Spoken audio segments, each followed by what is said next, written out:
Margaret Chen stood in the employee parking lot, her weathered hands resting on the sun-faded hood of her 1969 Camaro. The paint had long since lost its shine, and more than a few people had called it a relic. But to Margaret, this car was family. It had belonged to her father, a man who'd taught her that true value wasn't always visible on the surface. She was 58 now, with silver streaking through her dark hair.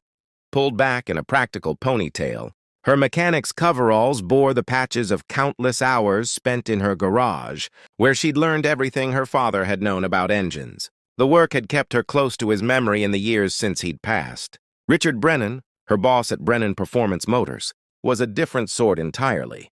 In his mid-40s, always dressed in expensive suits with a gold watch that caught the light, he'd built his reputation on flashy cars and louder opinions. He spotted Margaret's Camaro that morning and couldn't resist. "Still driving that heap, Margaret?" He called out, his voice carrying across the lot. "I'm surprised it made it here. Looks like something you'd find rusting in a field." Margaret felt the familiar sting but kept her expression calm. She'd learned long ago that some people measured worth only in dollars and shine. "It runs just fine, Mr. Brennan," she replied quietly. He laughed, gesturing to his crew. "You work on million-dollar builds all day, and you drive that? I'd be embarrassed to park that thing anywhere near my showroom." The younger mechanics shifted uncomfortably. They knew Margaret's skill. She could diagnose an engine, problem by sound alone, and had saved more than one prestigious build when others had given up. But Richard was the boss, and nobody wanted to challenge him. Margaret simply nodded and walked inside. She had work to do. The annual Riverside Classic was the biggest event in their town's racing calendar. It drew enthusiasts from 3 states, with categories ranging from modern supercars to vintage muscle.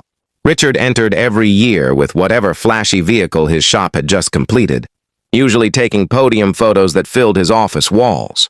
That evening, as Margaret was closing up her workstation, she overheard Richard talking to his assistant. "I'm entering the Modified Classic division this year. Going to show these small-timers what a real build looks like." Margaret paused. The Modified Classic division was for cars built before 1975, restored or modified by their owners. She'd never considered entering before. The Camaro ran beautifully, she knew that. But entering meant making herself vulnerable to more mockery. Still, something stirred in her chest. Her father would have entered. He'd always said that racing wasn't about showing off. It was about respecting the machine and the road. Over the next 6 weeks, Margaret spent her evenings in her home garage. She didn't do anything flashy. She fine-tuned the carburetor her father had installed decades ago. She adjusted the suspension, replaced worn gaskets, ensured every system worked in perfect harmony. The car didn't need to be pretty. It needed to be honest. Race day arrived with clear skies and the smell of motor oil and hot asphalt.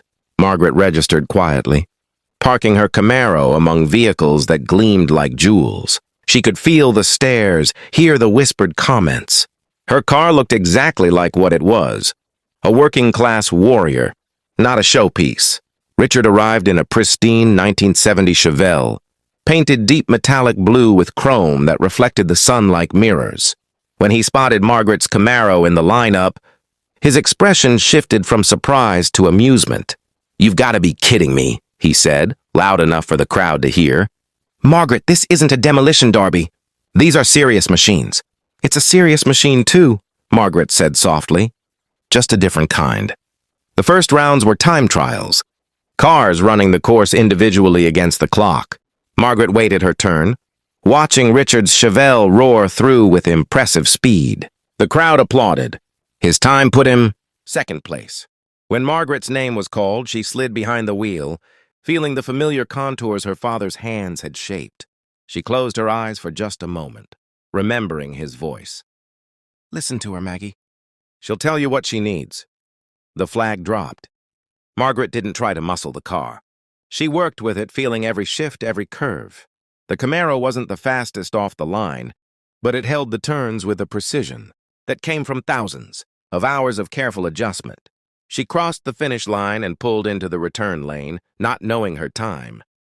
The announcer's voice crackled over the speakers.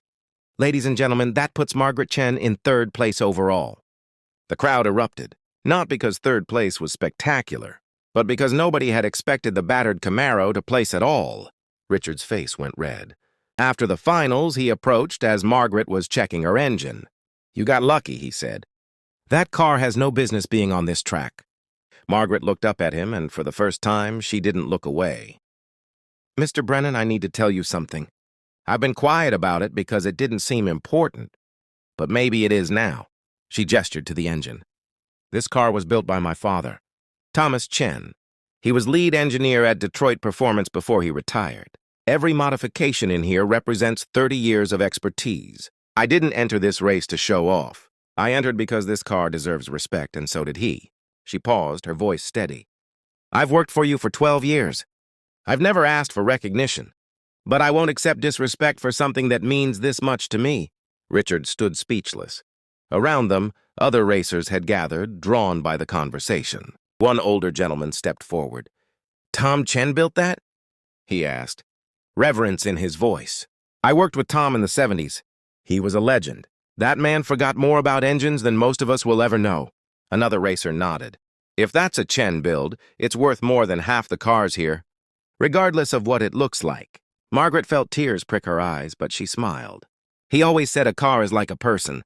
What matters is what's inside and how true it runs." Richard looked at his perfect Chevelle, then at Margaret's weathered Camaro. Something shifted in his expression. Maybe it was shame, or maybe it was the first glimmer of understanding. "I owe you an apology," he said quietly. "I've been wrong. About your car and probably about a lot of other things." The next week at work, Richard called a shop meeting. He stood before his team, clearly uncomfortable. "I've been thinking about what makes something valuable," he began. "I built this business on flash and performance numbers, but I forgot something important. The best builds aren't always the prettiest ones. They're the ones built with knowledge, patience, and respect." He looked at Margaret. "I'm making some changes. Margaret, I'd like you to lead our classic restoration division. Your expertise deserves recognition." Margaret felt warmth spread through her chest. Not because of the promotion, though that was welcome, but because something had changed. Understanding had replaced judgment. That evening, she sat in her garage, hand resting on the Camaro's fender.